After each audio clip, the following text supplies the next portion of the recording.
Graça e paz a todos, amém? Feliz Páscoa aí a todos que estão nos acompanhando. Hoje é um dia muito especial, né, para todos nós. É o dia em que nós comemoramos a ressurreição de Cristo. E nós estamos aqui reunidos hoje para continuar o nosso estudo escatológico, né? E é um dia muito especial, né?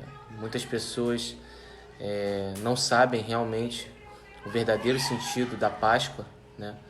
E para nós, a Páscoa, né, é a ressurreição de Cristo, é o dia da libertação, mas não uma libertação física, mas uma libertação espiritual, né? Todos nós, né, fomos alcançados através do sacrifício que Jesus fez, né? Todos nós, de alguma forma, fomos impactados, seja aquele que não crê e aquele que crê, né? Porque a humanidade marcou a sua história a partir de Cristo. Tanto é que nós marcamos os anos antes e depois de Cristo. Então hoje, que é um dia que Cristo ressuscitou, Ele vive. O nosso Deus não é um Deus morto, não é um Deus distante, Ele é um Deus presente. Nós temos que fazer menção a esse Deus que entregou a sua vida por nós, né? E é importante a gente comemorar essa data. Eu quero agradecer a todos que estão nos acompanhando, Diácono Antônio, Diaconisa Fátima, Irmã Gleice, né? E aqueles que ainda vão entrar, eu também tenho certeza que vão estar conosco nesse estudo. Hoje, nosso estudo, a gente vai terminar a falar sobre a parte de ressurreição, né? E como hoje é Páscoa, né? Hoje é um dia especial, nós precisamos, né, de alguma forma, fazer a diferença nesse dia, né? Assim como o Natal, que nós comemoramos o nascimento de Cristo, nesse dia que nós comemoramos a sua ressurreição, sua morte e ressurreição, né, é importante para nós entendermos o sentido realmente do que é a Páscoa, né? A Páscoa não é apenas uma troca de chocolates. A Páscoa é a comemoração da libertação, né? Para os judeus é a comemoração da libertação do cativeiro egípcio. Para nós cristãos, além disso, é também a comemoração da libertação da nossa morte terrena para a vida eterna. E é isso que Jesus nos prometeu. Então, fiz essa breve introdução para a gente poder quebrar um pouco o nosso gelo, a gente poder iniciar o nosso estudo escatológico de hoje de manhã, né?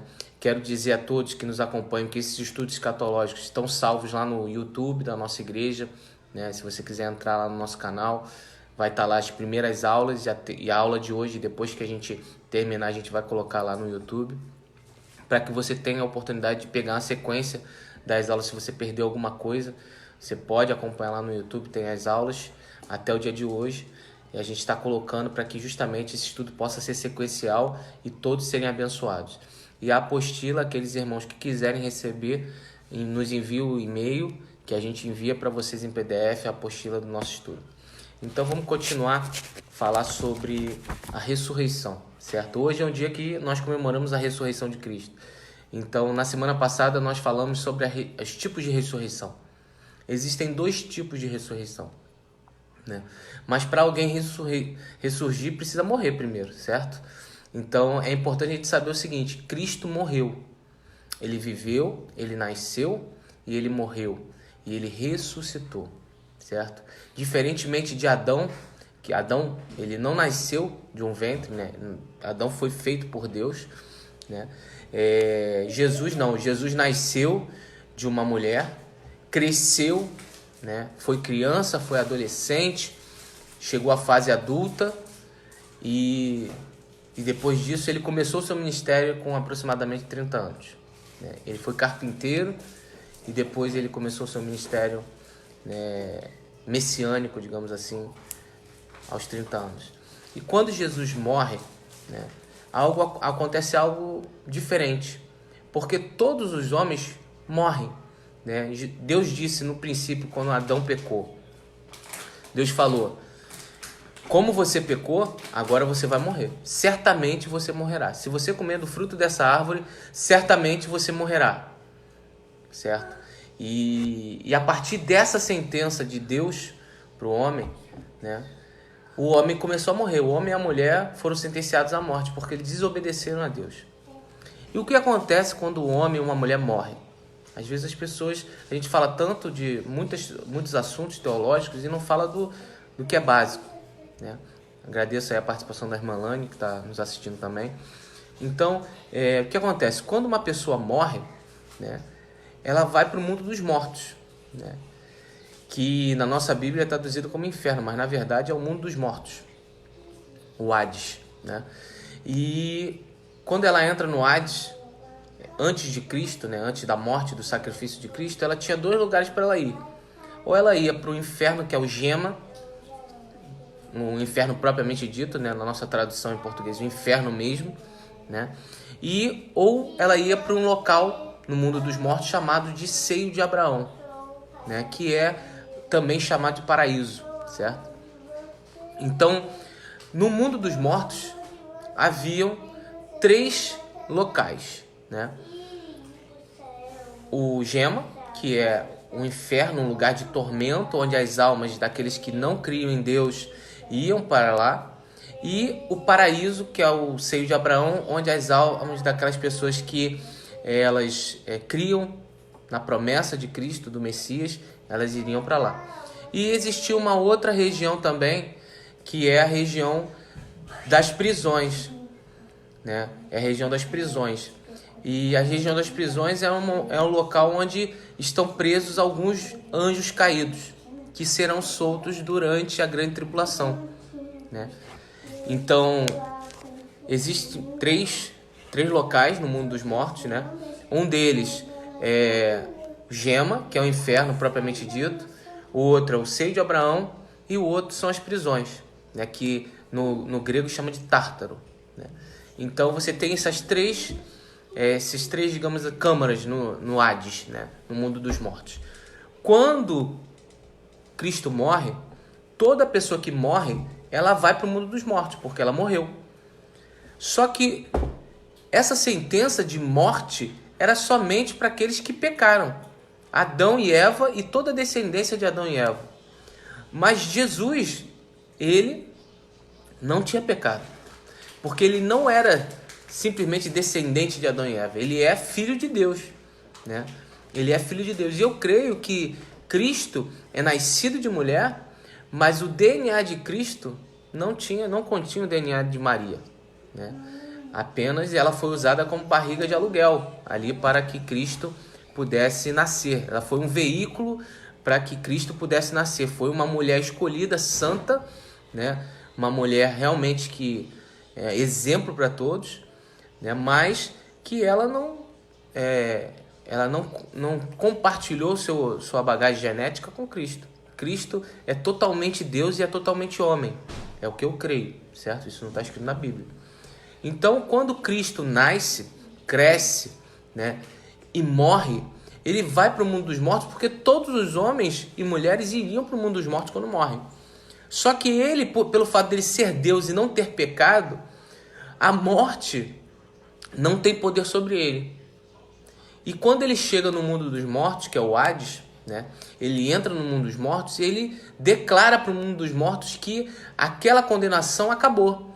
Porque um inocente tinha sido condenado à morte, que ele é um inocente, né? Ele tinha sido condenado à morte. E quando ele entra no mundo dos mortos, ele diz, já que eu fui condenado à morte, eu sou inocente, agora esse cativeiro agora é meu. Eu tomo posse dele, agora ele me pertence, porque me condenaram injustamente. Eu fui morto injustamente, eu não tenho pecado, eu sou puro. E a partir daquele momento, né, a legalidade de Cristo sobre a morte, ela é assumida justamente pelo seu sacrifício, certo? E por isso nós estamos aqui hoje, comemorando, né, a Páscoa, né? Hoje nós estamos aqui comemorando a Páscoa porque Cristo entregou a sua vida por nós, ele foi ao mundo dos mortos, ele entrou no mundo dos mortos, ele caminhou no mundo dos mortos, ele pregou, a Bíblia diz que ele pregou aos cativos, né? Ele foi lá e se apresentou, eu sou o Messias, eu sou Cristo, e pegou aqueles que estavam no seio de Abraão e levou para o paraíso, alguns ressuscitaram. E foi o que a gente leu na aula passada, né, sobre a ressurreição para a vida, né? A etapa de ressurreição para a vida, elas são 5 etapas de ressurreição para a vida, né? A primeira etapa é a etapa das primícias, A etapa das primícias ocorreu quando Cristo ressuscitou. Nós lemos lá em 1 Coríntios 15, 23. Vamos ler lá em 1 Coríntios 15, 23. Só para a gente relembrar.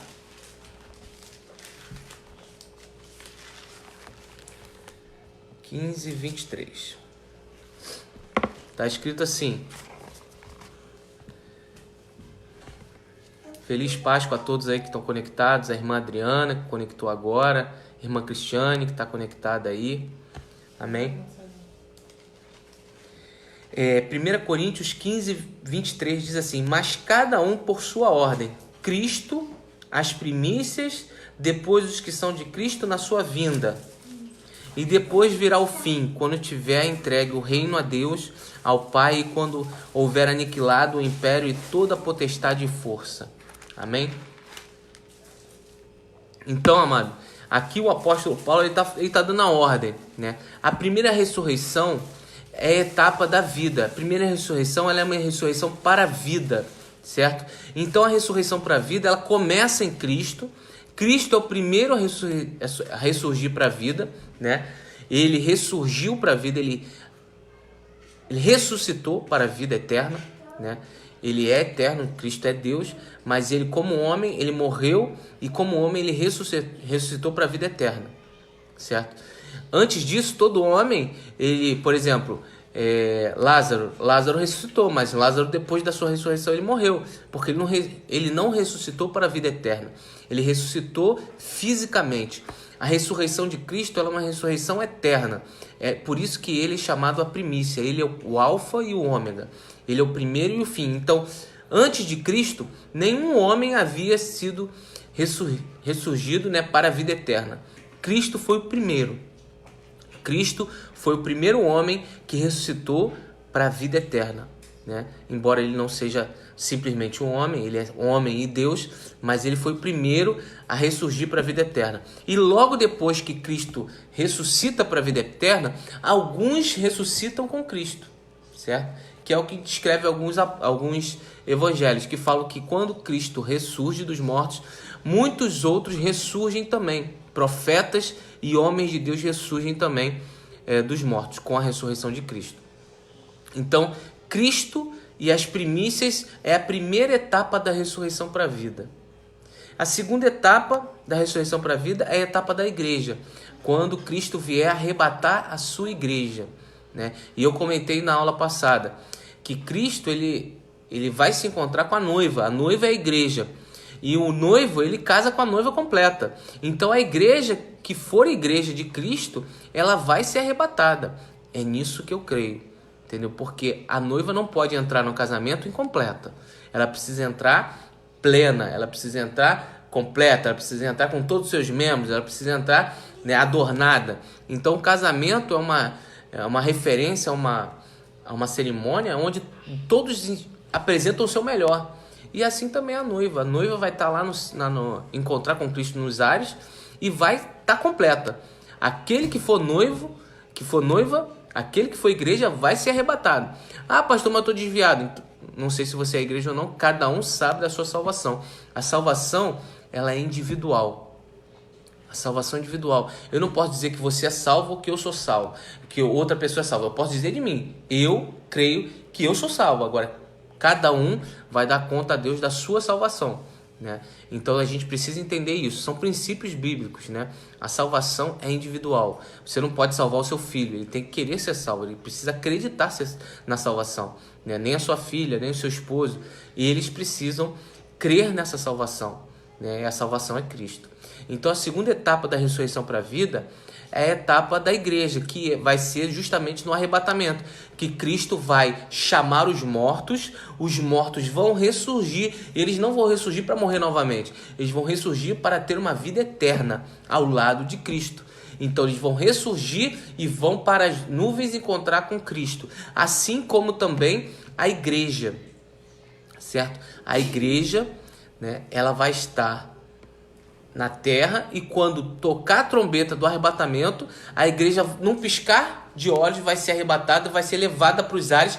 Só que quando ela sair da terra e chegar na nuvem, ela já não chega na nuvem com o corpo normal, ela já chega com um corpo glorioso, com um corpo semelhante aos dos anjos. Às vezes as pessoas me perguntam, pastor, como é esse corpo glorioso? Como é esse corpo eterno? É um corpo semelhante aos dos anjos. Por isso que o salmista diz que por um pouco somos menores que os anjos, mas depois nós teremos semelhante aos anjos. O nosso corpo será um corpo eterno, incorruptível, né? É o que o apóstolo Paulo fala, que aquilo que é corruptível vai se revestir de incorruptibilidade. Então, o arrebatamento da igreja é a segunda etapa da ressurreição para a vida. A terceira etapa da ressurreição para a vida é a ressurreição das duas testemunhas. Apocalipse 11:11. Nós lemos semana passada. Eles serão mortos, as duas testemunhas serão mortos depois da primeira metade da última semana, certo? E elas ressurgirão, elas ressuscitarão em praça pública, porque não vão permitir enterrar o corpo deles. Eles vão ficar expostos em praça pública por 3 dias. 3 dias e meio. Eles vão ficar expostos em praça pública. E aí no final desses 3 dias e meio vai vir uma voz do céu. Vamos abrir lá em Apocalipse 11:11 para a gente ver. E depois de 3 dias e meio, Apocalipse 11:11, está escrito: depois de 3 dias e meio, o Espírito de vida, ou seja, o Espírito Santo, vindo de Deus, entrou neles, e puseram-se sobre os pés, e caiu grande temor sobre os que viram. E ouviu uma grande voz do céu que dizia: subi para cá. E subiram ao céu em uma nuvem, e os seus inimigos os viram. Então, amado, essa é a terceira etapa da ressurreição para a vida. A primeira etapa é Cristo, que são as primícias. A segunda etapa é da igreja, o arrebatamento. E a terceira etapa é a etapa das duas testemunhas, certo? Então, feliz Páscoa aí, irmã Bernadette, que está nos acompanhando, irmã Glaucia, que conectou agora. Então, nós temos a primeira etapa da ressurreição, que é Cristo. A segunda etapa, que é o dia do arrebatamento, que é a ressurreição da igreja, que a gente chama também de etapa da igreja. A terceira etapa da ressurreição, que é a ressurreição das duas testemunhas, que eles ressuscitarão para a vida eterna também. Eles vão ressuscitar e vão para o céu diretamente, certo? E a quarta etapa, que é a etapa da segunda vinda de Jesus. Eu creio, né, e aí a linha teológica que eu acredito é que o arrebatamento da igreja precede a grande tribulação, certo? Então, baseado nessa minha crença, na minha fé, que o arrebatamento da igreja precede a grande tribulação, eu creio que a segunda vinda e o arrebatamento são 2 eventos distintos, certo? São 2 eventos distintos. Então vai haver um evento no arrebatamento da igreja, de ressurreição, e vai haver um evento de ressurreição com a segunda vinda de Jesus, que é o que está escrito, vamos ler lá em Isaías. Isaías a gente já leu semana passada, mas vamos ler em Daniel 12:2 e Apocalipse 24. Apocalipse 24, já estou aqui pertinho de Apocalipse 24, então vamos ler Apocalipse 24.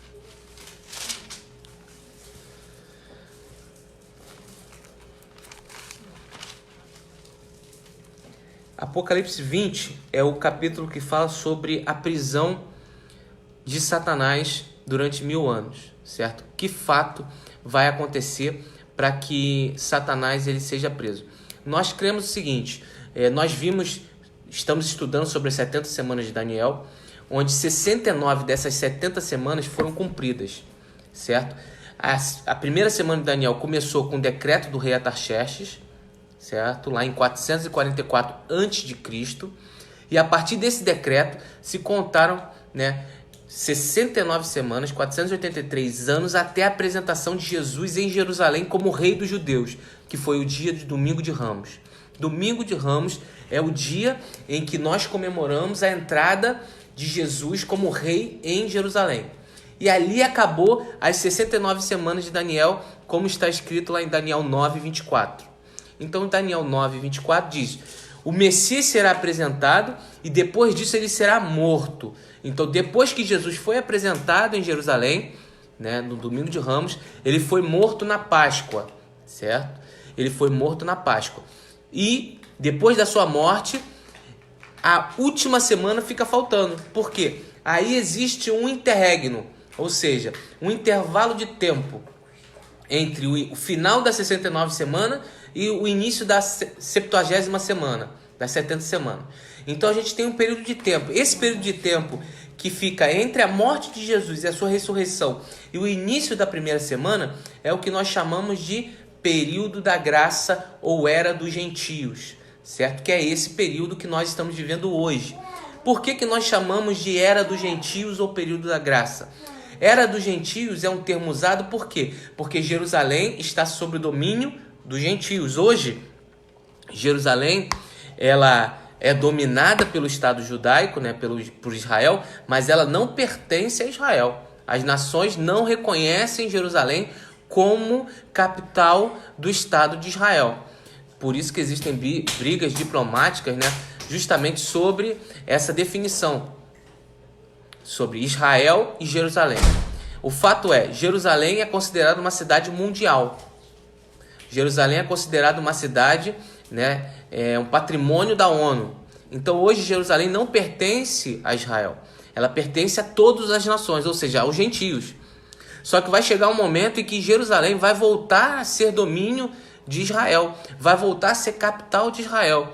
E quando isso chegar, significa que a gente está bem próximo do início da última semana. Pastor, mas quando vai iniciar a última semana? Já falei aqui, a última semana vai se iniciar com a assinatura de um acordo de paz entre as nações e um homem.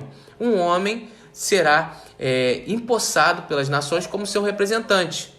E aí ele vai, né, governar sobre as nações para colocar ordem, para ajeitar a economia e coisas desse gênero. Será uma pessoa, nós lemos aqui no nosso estudo, que inicialmente não vai chamar muita atenção. Vai ser um pacificador, vai ser uma pessoa que não vai demonstrar nenhum perigo, ou seja, vai se mostrar uma pessoa inofensiva. Mas depois que assumir o governo, depois que ele assumir, né, o status de líder mundial, ele governará na primeira metade da última semana com muita... vai fazer paz, né, vai fazer falsos sinais, né, ele vai fazer sinais de maravilhas, vai ter... Muitas coisas vão acontecer boas, né, aos olhos humanos no tempo do reinado do governo do anticristo. E depois desses 3 anos e meio iniciais, aí sim é que vai começar o período de grande tribulação. Por quê? Porque ele vai ser revelado quem ele é. É como se a gente tivesse uma eleição que ela pudesse ser revalidada depois de um período de algum tempo. Por exemplo, aqui no Brasil a gente tem um presidente que é eleito por 4 anos e ele pode concorrer à reeleição depois no final de 4 anos. A mesma coisa deve acontecer com o anticristo. Ele deve ter um mandato de 3 anos e meio, renovado por mais 3 anos e meio. Aí vai depender, eu não sei como vai ser o sistema que vai fazer isso, mas o fato é que ele vai governar durante 7 anos, que é o período da última semana, 7 anos. Lembre-se que são 7 anos judaicos, não são 7 anos do nosso calendário gregoriano. São 7 anos de 360 dias. Por que é importante? Por que eu falo isso? Porque a data da vinda de Jesus, na qual nós referimos aqui a 4ª etapa da ressurreição para a vida, ela é marcada pela vinda de Jesus. E a vinda de Jesus é o único evento na Bíblia que tem profecia, dia e hora marcado para acontecer. Daniel, ele disse, olha, no final das 70 semanas vai acontecer isso. O Messias vai voltar. Apocalipse também diz, o Messias vai voltar. Então, quando Jesus vai voltar? Quando é a segunda vinda de Jesus? No final das 70 semanas de Daniel. Quando Satanás vai ser preso, o anticristo e a besta vão ser lançados no lago de fogo e enxofre, e aí vai começar o período milenar. Por isso que eu disse que eu acredito que o arrebatamento, né, e a segunda vinda são eventos distintos, porque tem propósitos distintos. Qual é o propósito do arrebatamento? Levar a igreja do Senhor para o céu, para iniciar, né, digamos assim, um período de bodas, né, que a gente chama de bodas do Cordeiro. O apóstolo Paulo chama esse período de bodas do Cordeiro. Vai ser o período que a igreja vai entrar no céu, né? Ela vai ser ataviada, vai entrar no céu, vai receber o corpo glorioso, vai receber vestes novas, e aí vai ser honrada no céu por Deus, certo? Isso é um evento. Qual o objetivo do arrebatamento? Apresentar ao céu quem é a noiva do Senhor Jesus Cristo. Por quem Cristo morreu, né? Então, o objetivo do arrebatamento é apresentar ao céu quem é a noiva de Cristo aqui na terra. Aqueles que morreram por Cristo e aqueles que estavam vivendo por Cristo. Esse é o objetivo do arrebatamento. Qual o objetivo da segunda vinda de Jesus? O objetivo da segunda vinda de Jesus é estabelecer um reinado pessoal de Cristo na terra durante 1000 anos. São dois objetivos distintos. Por isso que eu acredito que são dois eventos distintos.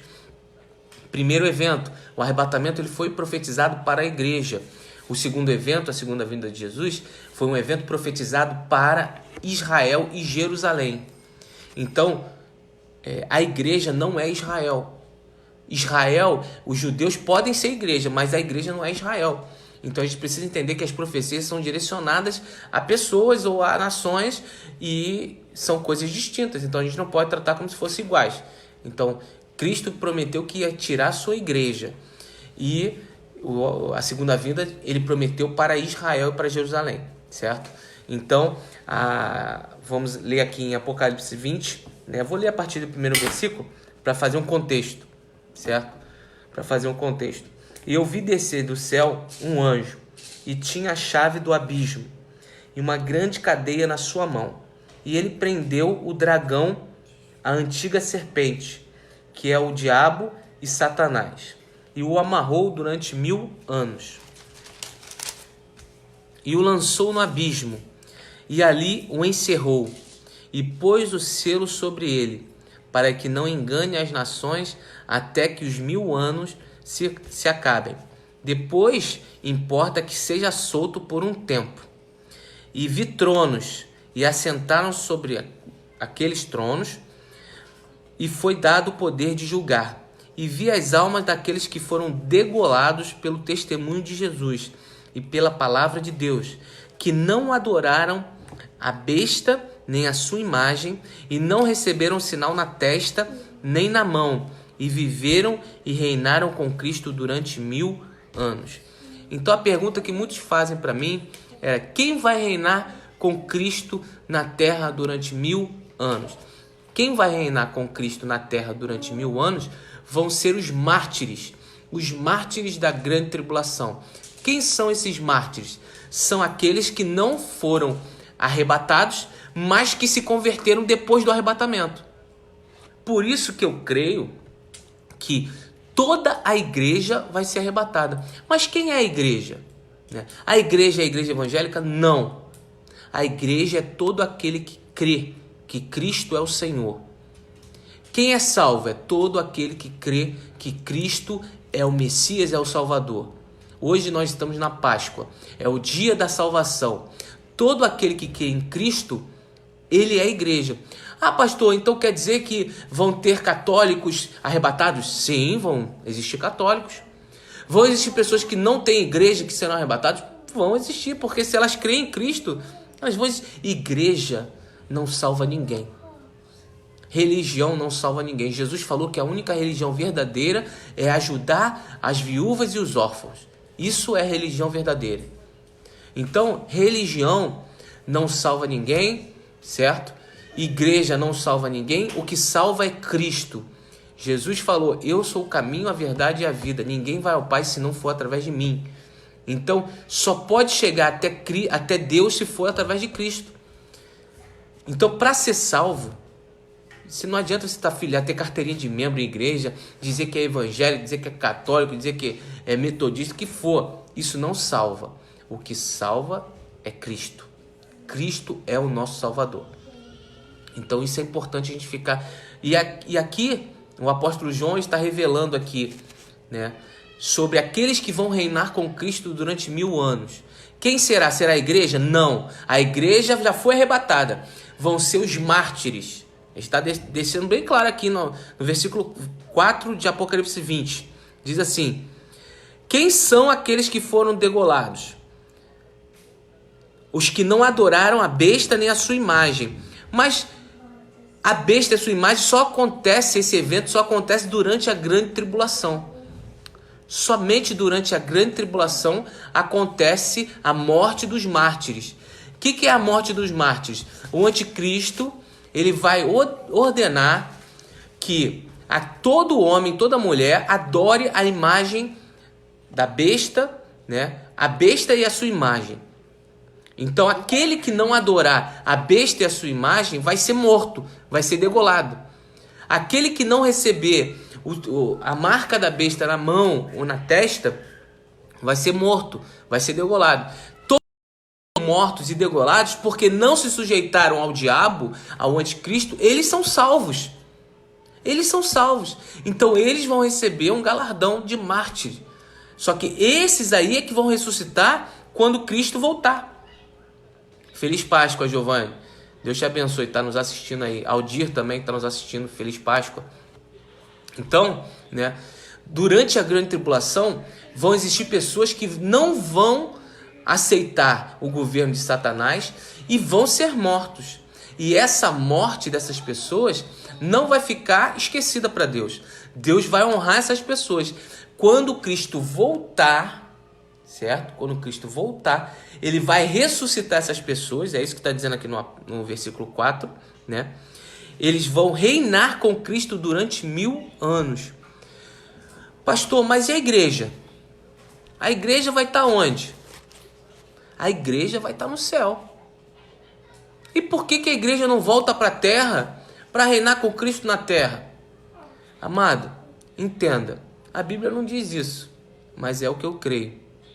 Você, pensa só, se coloca no lugar da igreja. Você estava na terra, antes de começar a grande tribulação, né? Você estava na terra, você ouviu a trombeta tocar, Cristo te chama para as nuvens, você vai para as nuvens, você sai dessa terra e vai para as nuvens, certo? Você sai da terra e vai para as nuvens. Você recebe um corpo totalmente incorruptível. Um corpo que você nunca sonhou ter. Um corpo que vai passar pela matéria, que vai voar, sei lá o que vai fazer, porque eu não estive lá. O apóstolo Paulo esteve no céu, mas eu não estive ainda, né? Mas ele vai receber um corpo glorioso. E aí você vai, imagina, você vai entrar, né, no céu, você vai entrar, encontrar com Cristo nas nuvens e vai entrar pelos portões celestiais, no trono de Deus. E imagina se Deus vai chegar para você e vai perguntar: agora você quer voltar para a terra? Você pode voltar para a terra para reinar com Cristo? Sei lá, eu não sei o que você acha, mas eu prefiro estar no céu reinando com Cristo lá no céu, né? Por quê? Porque o céu é uma coisa assim, eu nunca tive lá, mas deve ser uma coisa muito surreal. E eu não estou falando do terceiro céu que o apóstolo Paulo viu, estou falando dos outros níveis de céu que existem, né? Existem vários níveis de céu que a gente não conhece aqui. Então, né, a igreja vai ser arrebatada e vai entrar no nível máximo do céu, que é o trono de Deus. Vai chegar lá, depois que a igreja chegar no trono de Deus, Deus vai chegar para a igreja e vai falar: não, agora volta para a terra para reinar 1000 anos. Não tem sentido isso, né? Então, quem vai reinar com Cristo durante esses 1000 anos? Vai ser os mártires. Vão ser os mártires, né? Vão ser os mártires. Então os mártires é que vão reinar com Cristo durante 1000 anos. A igreja vai estar casada com Deus lá no céu, vai ficar lá no céu e não vai voltar para a terra. Quem vai voltar é Cristo. A promessa da vinda não é da vinda da igreja, é a promessa da vinda de Cristo. A igreja vai ficar no céu, até porque quando a igreja for arrebatada, ela vai receber uma veste, ela vai receber coroas incorruptíveis, e quando essa coroa for entregue, significa que Deus vai confiar a cada um de nós uma responsabilidade no seu reino. Quando nós chegarmos lá no céu, nós vamos receber uma responsabilidade, porque as pessoas acham que lá no céu ninguém tem responsabilidade, cada anjo tem uma função. Assim, se nós seremos semelhantes aos anjos, nós também teremos uma função. E aí nós vamos sair dessa função e vamos voltar para a terra? Não. Uma vez, né, no céu, uma vez recebidos no céu por Deus, chegando no trono de Deus, passada a boda do Cordeiro, nós vamos ter que desempenhar uma função lá no céu. O propósito que Deus nos criou. E nós vamos fazer esse propósito. Então, quem vai reinar com Cristo na terra, quando Cristo voltar à sua segunda vinda, são os mártires, aqueles que foram mortos, degolados. Eles vão ressurgir, que é a quarta etapa de ressurreição para a vida, que é a etapa da segunda vinda. Entenda, o arrebatamento é uma coisa distinta da segunda vinda. O arrebatamento Jesus não pisa na terra, Jesus fica nos ares e espera a sua igreja nos ares. A segunda vinda não, Jesus pisa no Monte das Oliveiras, abre o Monte das Oliveiras na banda oriental ocidental, cria um vale ali e naquele vale a Bíblia diz que vão haver muitos mortos, certo? Então, o arrebatamento, Jesus não pisa na terra. Na segunda vinda, Jesus pisa na terra. No arrebatamento, a igreja vai até Cristo. Na segunda vinda, Jesus vem até a terra. Jesus vem e pisa. E quando ele pisa, ele derrota os exércitos do anticristo. Ele prende Satanás e joga o anticristo e a besta no lago de fogo e enxofre. Então são coisas distintas, objetivos distintos, que são de eventos distintos. É a minha crença, é aquilo que eu acredito, certo? Aqui tem uma pergunta. Tem uma irmã que está fazendo uma pergunta. Como eles se converterão se o Espírito Santo vai ser retirado da terra? A pergunta da irmã Cristiane, ela é muito, muito pertinente, porque todas as pessoas que fazem seminário comigo, né, nas minhas aulas de seminário, perguntam isso. 99% das pessoas perguntam isso. Pastor, se a igreja for arrebatada, né, o Espírito Santo de Deus vai ser retirado da terra, como vai haver salvação, né? Na verdade, quando a igreja for arrebatada, o Espírito Santo de Deus não vai ser retirado da terra, porque o Espírito Santo de Deus é Deus. Deus está em todo lugar. Deus está em todo lugar, em todo tempo. Ele pode todas as coisas, ele é imutável. Então, o que vai ser retirado da terra é o poder restritor do Espírito Santo que impede a atuação direta do anticristo. Hoje, o que impede o anticristo de se manifestar propriamente dito? O Espírito Santo. Certo? Então, o poder do Espírito Santo que restringe a atuação do anticristo está na terra. Quando a igreja for arrebatada, esse poder restritor vai sair da terra com a igreja. Então, o anticristo vai estar liberado para cumprir aquilo que ele foi feito. Destruir, matar, roubar e destruir. Só que matar, roubar e destruir, ele vai matar, roubar e destruir todos aqueles que ele puder. Só que existe um livre-arbítrio da pessoa em querer Cristo e não querer. Mesmo durante a grande tribulação, vão existir pessoas que vão conhecer a palavra de Deus, porque toda língua, raça, já sabe que Cristo é Deus para a religião do cristianismo. A palavra de Deus ela é levada a todos os cantos da terra. Então, quando a igreja for arrebatada, muitas pessoas que conhecem a Bíblia, que não foram arrebatadas porque não são igreja, existem muitas pessoas dentro da igreja que não são igreja, mas se acham igreja. Essas pessoas, quando não forem arrebatadas, elas vão ter um choque de realidade dentro delas e elas vão perceber que tudo aquilo que foi pregado é verdade e que elas precisavam se converter. E quem vai convencer elas disso? O Espírito Santo de Deus. Então, o poder restritor do Espírito Santo de Deus vai ser retirado, mas o Espírito Santo de Deus ainda vai estar na terra, porque ele está em todo lugar. Jesus disse que nos enviaria o Consolador, e ele é que nos convenceria do pecado, da justiça e do juízo até o fim dos tempos. Foi isso que Jesus falou. Então, até o fim dos tempos, o Espírito Santo de Deus vai estar na terra. Ele vai tocar nos corações das pessoas para elas se converterem. Só que alguns vão se converter, outros não. Certo? Alguns vão se converter, outros não. Para muitas pessoas, o coronavírus não é um sinal dos fins dos tempos. Elas não vão se converter. Elas não vão se arrepender. A Páscoa é um símbolo do arrependimento. Certo? A comemoração da Páscoa é uma comemoração sobre o arrependimento. Hoje nós estamos vivendo um momento de quarentena, muitas pessoas simplesmente se endureceram em vez de se fechar, de se abrirem para Deus nesse momento. Porque elas não acreditam que Deus possa estar fazendo parte disso. Porque elas não acreditam que se Deus é uma pessoa tão boa, por que acontece o juízo sobre a terra? Por que acontecem coisas ruins sobre a terra? Deus é bom, mas Deus é justo. A mesma porção que Deus é bom é a mesma porção que ele é justo. Ou seja, ele é plenamente bom e ele é plenamente justo. Ele congrega essas duas características juntas plenamente. Então, não existe isso, porque Deus é bom, não vai ter sentença sobre mim. Não, vai ter sim. Uma forma de Deus trazer um homem à reflexão sobre seus maus caminhos é quando justamente sobrevém sobre o homem coisas ruins. Quando ele sofre, ele começa a se autoavaliar e verificar, poxa, por que eu estou sofrendo? Será que eu mereço esse sofrimento? Será que eu busquei esse sofrimento? E por isso Deus permite que haja juízo. Por isso Deus vem com juízo sobre o homem. Para que o homem possa ter uma reflexão sobre os seus maus caminhos. E ele possa ver, olha, a medicina não vai poder me ajudar. A ciência não vai poder me ajudar.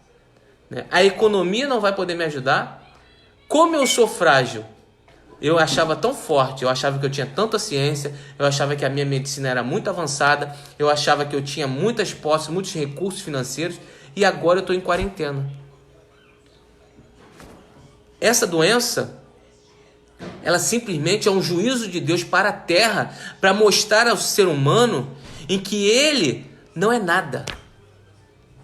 Nós somos nada na presença de Deus. Nós precisamos nos arrepender.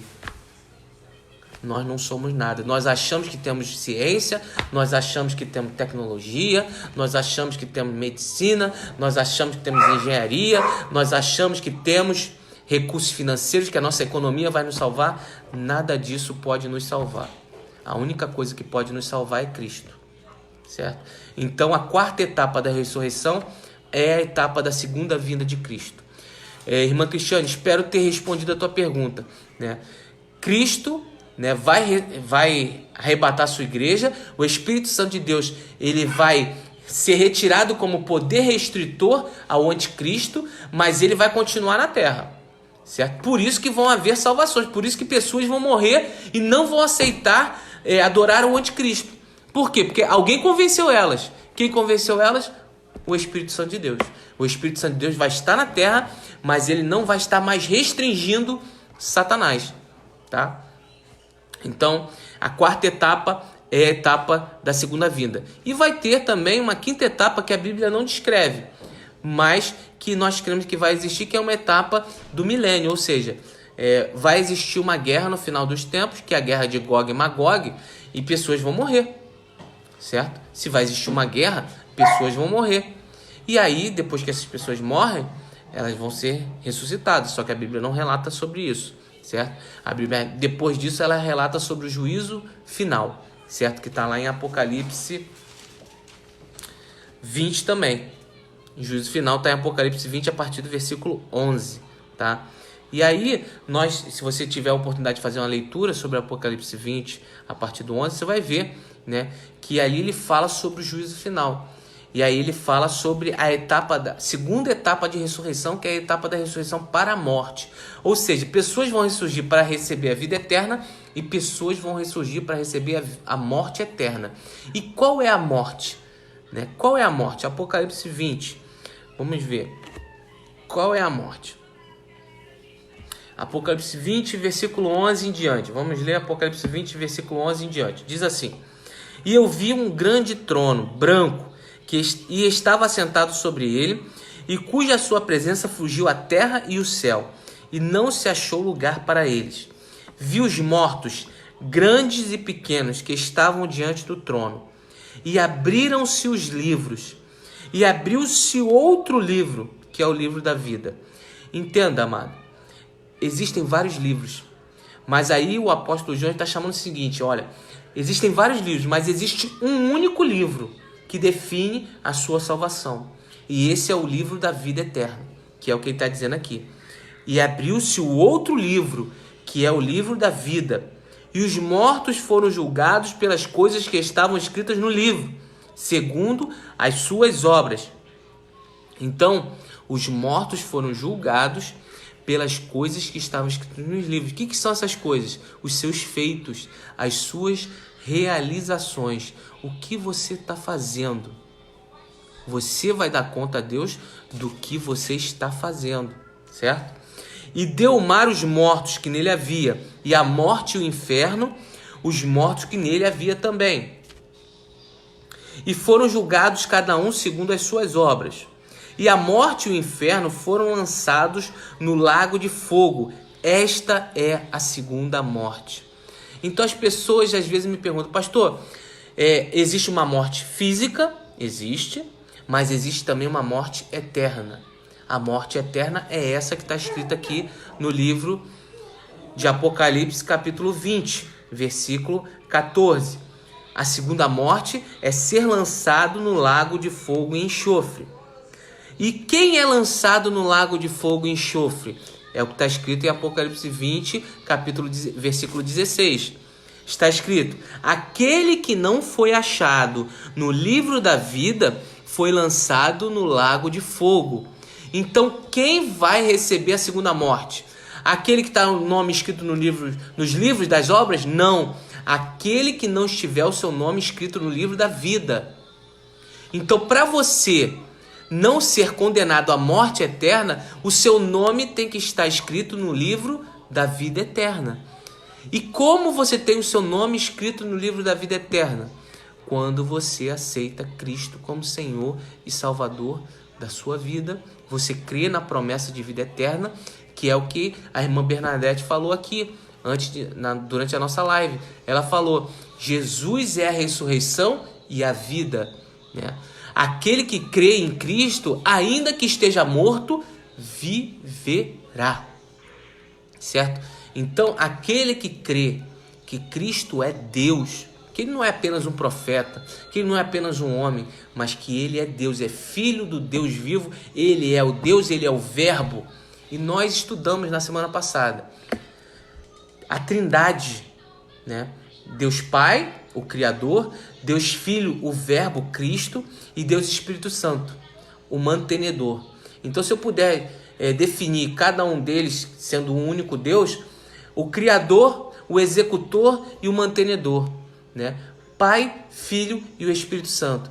Assim também como Deus tem uma trindade, existem muitas linhas teológicas que dizem que também Satanás vai formar uma trindade satânica durante a grande tribulação, que é Satanás, a besta e o anticristo. Eles vão formar uma trindade satânica durante a grande tribulação, porque eles querem imitar Deus. Desde o princípio, Satanás quer imitar Deus.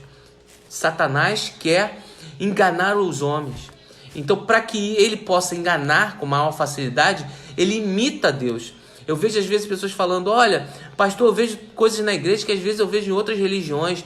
Por quê? Porque muitas das vezes o mundo espiritual imita, né? As potestades e principados da maldade imitam as coisas boas. Por que Josué perguntou para o anjo do Senhor se ele era um dos nossos ou se era um dos dele? Porque ele sabia que as potestades imitam as outras potestades. Eles têm o poder de se transfigurar em anjos de luz, então eles enganam. Então nós não podemos ser enganados. E é por isso que nós precisamos conhecer a palavra. Porque o conhecimento da palavra nos gera liberdade, gera libertação, mas nos traz também proteção. Porque quando você conhece a palavra, você se protege dos ataques de Satanás. Quando Jesus foi tentado, o que aconteceu com ele? Ele usou a palavra para se proteger. Não foi assim? Jesus usou, olha, não só de pão viverá o homem, mas de toda a palavra que sai da boca de Deus. Então, Jesus usou da palavra. E nessa manhã, eu quero te convidar, nessa manhã de Páscoa, conheça a palavra, estude a palavra para você não ser enganado, certo? Pastor, nós estamos vivendo na grande tribulação? Não, esse é apenas o começo das dores. As dores vão começar a se intensificar, como uma grávida que está em contrações para o parto. As contrações, elas vêm, cada vez elas vão diminuindo o tempo, certo? Mas são contrações, até que vem a dor maior, certo? Quando vier a dor maior, nasce a criança. Assim também é a grande tribulação. Vai chegar um momento que vai vir uma dor grande demais.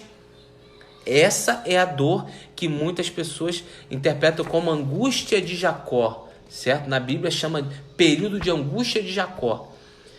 A paz do Senhor a todos que entraram agora: Augusto César, irmão Felipe, Rafael Cabral, feliz Páscoa a todos.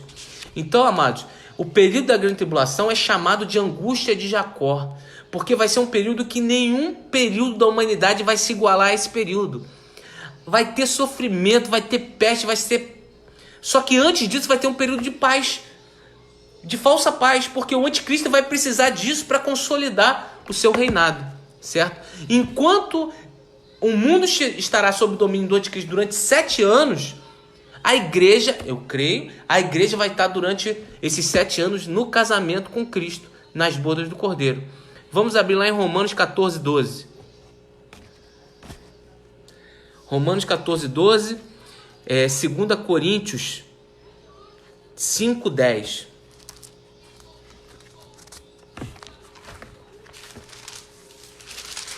Para a gente estar finalizando hoje o nosso estudo, Romanos 14, 12 e depois 2 Coríntios 5, 10.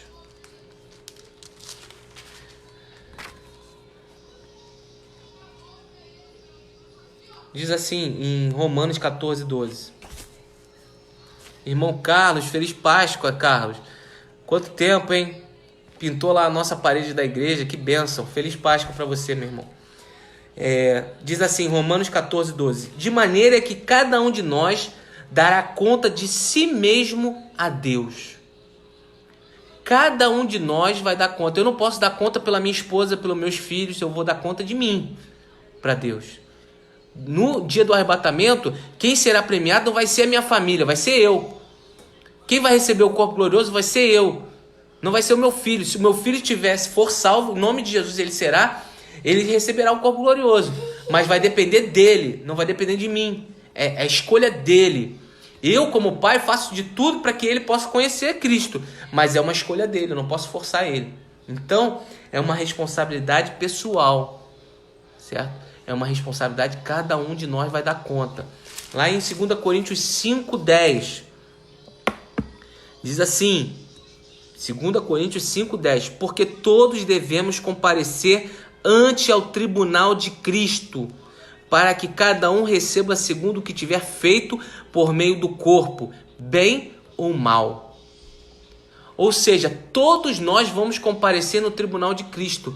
Esse tribunal, essa palavra tribunal no original grego, o apóstolo Paulo usou a palavra bema, que significa tribunal para galardão e não tribunal para condenação, que é a palavra bema usada para coroar os atletas nas Olimpíadas. Aquele tribunal das Olimpíadas é o chamado bema, certo? É o chamado bema. Então Cristo, quando ressuscitar a sua igreja e arrebatar a sua igreja, ele vai, todos vamos comparecer nesse tribunal para recebermos o nosso galardão. Alguns vão receber galardão de ouro, outros vão receber galardão de prata, outros vão receber de bronze, outros vão receber de madeira, outros vão receber de palha. Cada um segundo as suas obras. Cada um de nós vai receber um galardão segundo as suas obras. Nós só vamos ser recompensados por Deus aquilo que nós fizermos. Se nós não fizermos nada para Deus, de que Deus vai nos galardoar? Deus, ele não é mentiroso, não. Eu não posso chegar aqui como pastor e falar para você, olha, você vai ser premiado por Deus, você vai matar, vai roubar, vai trair, vai mentir, vai fazer calúnia, vai fazer um monte de coisa e depois Deus vai te perdoar, vai te dar um presente. Não, isso é mentira. Isso é mentira. Isso pode até encher um monte de igreja, mas isso não é verdade. A verdade é, se você crê em Cristo como seu Deus, você muda a sua vida. O seu estilo de vida muda. Você passa a ser uma nova criatura. Isso que o apóstolo Paulo fala. O arrependimento, que é a metanoia, é a transformação. A metanoia significa transformar a sua mente. Você muda. Você antes era uma pessoa que era caluniadora, que era mentirosa, que era ladrão, que era traidor, que fazia tudo de errado. Quando você conhece Cristo, você muda a sua mente, você transforma a sua mente, que é o arrependimento, é a metanoia, e você passa a ser uma nova criatura. E a marca dessa nova criatura é Cristo. E por isso nós nos batizamos. Por quê? Porque o batismo é o símbolo do nascimento de uma nova criatura. O batismo é o símbolo do nascimento de uma nova criatura. Ninguém pode ser batizado quando não tem consciência do pecado. Por isso nós evangélicos batizamos depois que a pessoa tem consciência daquilo que é errado. Não adianta eu batizar uma criança que ela não sabe o que é errado e o que é certo. Eu preciso ter consciência do que é errado e do que é certo para poder me batizar. Querer ser batizado. Então, Aí em 2 Coríntios 5:10 fala que todos nós vamos estar nesse tribunal de Cristo. Aqueles que forem arrebatados lá nas nuvens, quando forem encontrar com Cristo nas nuvens, eles vão receber um galardão, vão receber as coroas, certo? Vamos lá, continuar lendo aqui em 2 Timóteo, capítulo 4, versículo 8.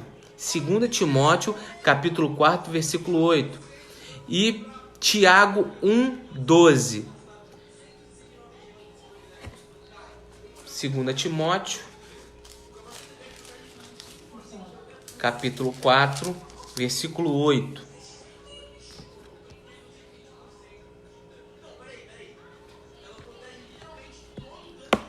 Todos acharam? 2 Timóteo, capítulo 4, versículo 8. Diz assim: desde agora a coroa da justiça me está guardada, a qual o Senhor, justo juiz, me dará naquele dia, e não somente a mim, mas também a todos que amarem a sua vinda. Então nós temos uma coroa da vida, nós temos uma coroa da justiça, e vamos abrir lá em Tiago. Tiago 1:12. Vamos achar Tiago aqui.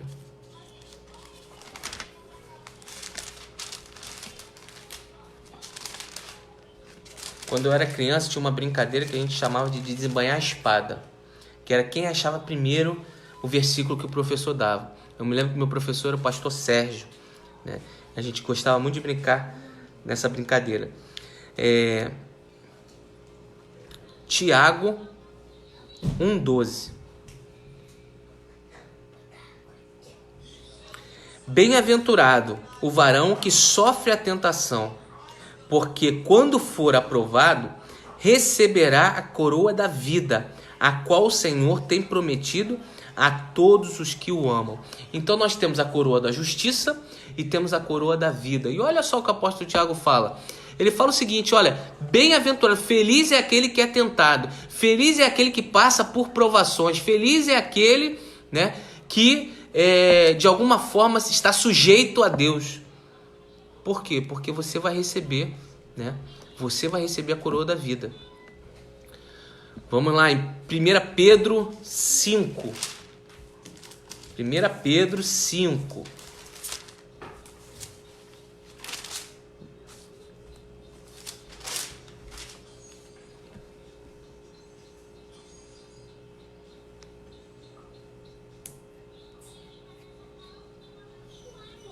Do 1 ao 4. Aos presbíteros que estão entre vós, admoesto eu, que sou também presbítero com eles, testemunha das aflições de Cristo, participante da glória que há de revelar-se. Apacentai o rebanho de Deus que está entre vós, tendo cuidado dele, não por força, mas voluntariamente, nem por torpe ganância, mas ânimo pronto, nem como tendo domínio sobre a herança de Deus, mas servindo como exemplo ao rebanho. E quando aparecer o sumo sacerdote, o sumo pastor, alcançareis incorruptível coroa de glória. Ou seja, olha só o que o apóstolo Pedro está falando aqui, né? É muito forte isso, principalmente para nós pastores, né? Ele fala o seguinte, como nós devemos apacentar as igrejas, como nós devemos guiar as pessoas, como nós devemos nos comportar. Ele diz, olha, nós não podemos exigir das pessoas que elas façam as coisas por força. Você tem que deixar a pessoa à vontade. Por isso que eu falo com as pessoas, com os voluntários da nossa igreja. Eu falo, amado, você tem que fazer aquilo que você se sente bem.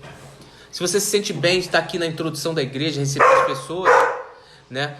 Se você se sente bem, você vai simplesmente desempenhar bem um propósito com Deus. Agora, se você faz porque está sendo constrangido pelo pastor, constrangido por algum líder, não é isso que Deus quer de você. Deus quer que você faça, sim, mas que você queira fazer.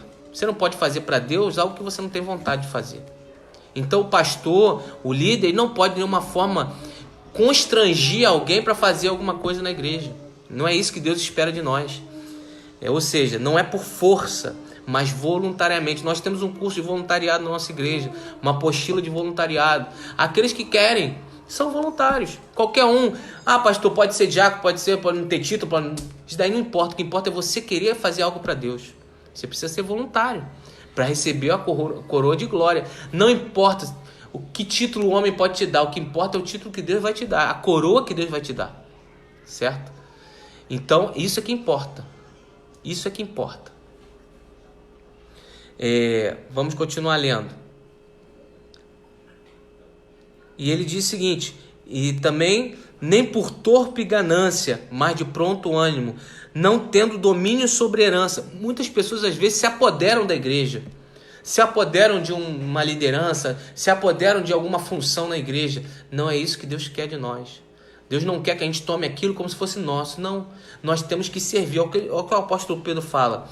Nós temos que servir de exemplo ao rebanho. Então aquilo ali não é nosso. Deus confiou a nós uma responsabilidade, mas não é nosso. Então nós temos que ser exemplares. Nós temos que ser exemplares. Para que no dia do bema, essas coroas nos sejam entregues. Essas coroas precisam nos ser entregues. Então nós temos que entender que quando nós fazemos algo para Cristo, nós vamos acumular tesouros no céu, certo? Quando nós acumulamos tesouro na terra, significa que nós estamos deixando de acumular tesouro no céu. Amém? Na próxima semana, então, nós terminaremos o estudo sobre as bodas do Cordeiro e vamos entrar na grande tribulação. Nós passamos hoje sobre todas as etapas da ressurreição, etapa da vida, ressurreição para a vida e ressurreição para a morte, certo? Nós falamos sobre as bodas do Cordeiro, sobre o tribunal de Cristo, que é o bema. Falamos sobre as coroas, que existem várias coroas. A única coroa, digamos assim, a mais importante é a coroa da vida. Se você não tem a coroa da vida, você não tem a vida eterna, E na semana que vem, nós vamos falar sobre a grande tribulação, o final das bodas do Cordeiro, a grande tribulação e as aberturas, toque das 7 trombetas, abertura dos selos, até terminarmos esse período de grande tribulação. Após isso, nós faremos um estudo sobre o milênio, sobre o milênio, e depois do milênio, juízo final, novos céus e nova terra. Ou seja, tem muita coisa ainda para a gente estudar. Alguém tem alguma pergunta, amado, sobre a aula de hoje? Ou sobre algo que passou e que não entendeu direito? Agora é o momento, certo? Agora é o momento para a gente poder tirar nossas dúvidas escatológicas. Como a irmã Cristiane perguntou: olha, pastor, e o Espírito Santo vai sair da terra? Eu disse: não, o Espírito Santo não vai sair da terra. O que vai sair da terra é o poder restritor do Espírito Santo. Esse vai ser retirado. Mas o Espírito Santo de Deus, ele vai continuar atuando de diversas formas. Tanto é que é ele que vai ressuscitar as 2 testemunhas. As 2 testemunhas vão estar na terra, certo? Quem vai fazer o milagre das 2 testemunhas é o Espírito Santo de Deus. Então é importante a gente perguntar para que as dúvidas sejam tiradas. Amém? Então quero lembrar a todos que estaremos de volta hoje, no domingo de Páscoa, às 18 horas, online, certo? Para a gente fazer o nosso culto de domingo de Páscoa logo mais à noite, Quero agradecer a todos a presença. Quero desejar a todos feliz Páscoa, Um abraço da nossa igreja para todos, estamos morrendo de saudade. Queremos pedir aos irmãos que ainda não contribuíram, ou aqueles que já contribuíram, mas querem voltar a contribuir para a nossa campanha do quilo, que nós estamos recebendo na igreja, quilo de alimento não perecível para fazer cestas básicas às pessoas que estão precisando, Essa semana já distribuímos muitas cestas. Se você quiser nos ajudar nessa campanha, entregue lá na rua Dias da Cruz 918. Nós estaremos recebendo hoje às 18 horas lá e quinta-feira também às 18 horas, certo? É uma forma de você ajudar quem está precisando. Se você pode contribuir, faça isso, certo? E estaremos na igreja e pedimos a todos, aqueles irmãos que não podem estar na igreja conosco, mas que quiserem dizimar e ofertar, façam uma transferência para a nossa conta do banco, para ajudar a igreja a se manter aberta, manter viva depois dessa crise do coronavírus, Nós precisamos estar unidos nesse momento, nós precisamos da contribuição de todos. Se você não sabe o número, a agência da conta da igreja, entre em contato conosco, faça a sua doação, faça, né, a sua oferta, o seu dízimo. É importante para que a gente continue aberto, continue funcionando, abençoando vidas, que eu entendo que esse é o propósito das nossas vidas. É estar aqui para fazer a diferença. Quando você oferta, quando você dizima, Deus vê a tua fidelidade. Essas obras ficam marcadas na tua mão. Por isso que é tão importante, quando a gente se apresentar a Deus lá no dia em que Ele nos chamar, Ele vai perguntar: mostra-me as tuas mãos. O que você apresentou a Deus nas tuas mãos? O que você fez para Deus? Né? Seja fiel. Ah, pastor, mas eu não sou membro da sua igreja. Então, seja dizimista na sua igreja. Não importa a igreja que você serve, não importa a igreja que você congrega, você precisa entender que o dízimo e a oferta é ordenança, é um princípio bíblico. Antes mesmo, né, do Velho Testamento ser escrito, já existia dízimo. Abraão deu dízimo, né? Abraão deu dízimo. Então, antes mesmo do Velho Testamento ser escrito, já existia o princípio bíblico das primícias, do dízimo. Então, seja você também participante. Aprenda, né? Oferte e dizime. Leve a Deus, né? Leve o mantimento à casa de Deus para que pessoas sejam transformadas através da tua vida. Amém? A graça e a paz esteja com todos. Logo mais à noite estaremos às 18 horas no nosso culto online. Feliz Páscoa a todos que estão nos assistindo.